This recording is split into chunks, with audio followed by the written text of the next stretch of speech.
জ্যৈষ্ঠ মাসের ১ম তারিখ, মধু মাস শুরু হয়ে গেছে। আম কাঁঠালও পাকা শুরু করছে। এখন বাজে বিকাল ৫টা, সাড়ে ৫টা বাজে। আজকে সারাদিনই অত্যন্ত রোদ গরম, তার ভিতরে অল্প মেঘ থাকলেও তাতে গরমের কোনো কমতি হয় নাই। আর এখন একটু হালকা বাতাস আছে, এই জন্য তাপমাত্রা নিয়ন্ত্রণে। যাই হোক, আসি সয়াবিন খেতে। সয়াবিন খেতে সবার সয়াবিন কাটা শেষ হয়ে গেছে। আমি যেহেতু একটু লেটে বুনছি, এই জন্য আমার একটু কাটতে কাটতে দেরি হয়ে গেল। তো এইখানে মোট ৬৬% ভিতরে এই যে আইলে গাছ লাগানো আছে, সব মিলিয়ে হয়তো ৫০% মতো আছে।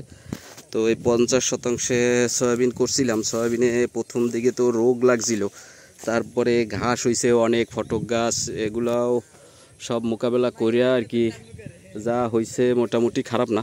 আমি আসলে সয়াবিন লওয়া খুব কষ্টকর, কেন এগুলা মেশিনে দেওয়া, সারানো, ডাল আলাদা করা, এগুলো খুব ঝামেলা। গৃহস্থ ছাড়া এগুলা আসলে করিয়া পোষান যায় না।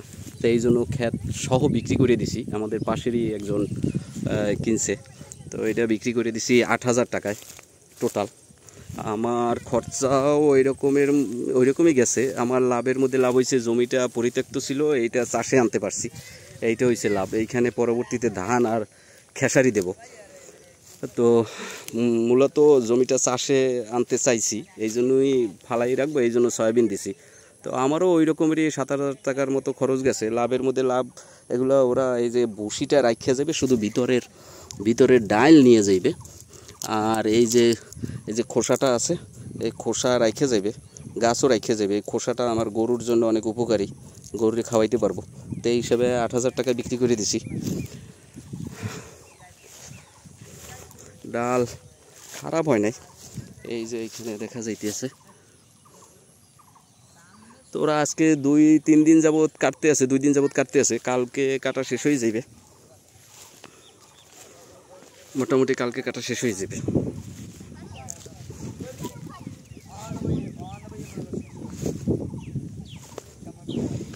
আসলে সয়াবিন নেওয়া অনেক কষ্টকর। অন্য খেসারি ডাল নেওয়া যতটা সহজ, সয়াবিন অনেক কষ্টকর।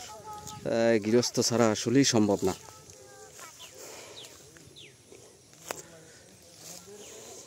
কই কাটতে আছো তোরা?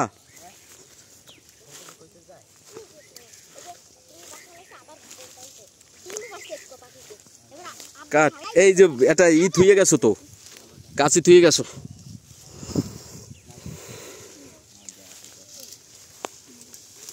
না দেখেছি দিলাম। ও, হাত ব্যথা ঠিক হয় না? তো এই আর কি চলতে আছে। ধন্যবাদ।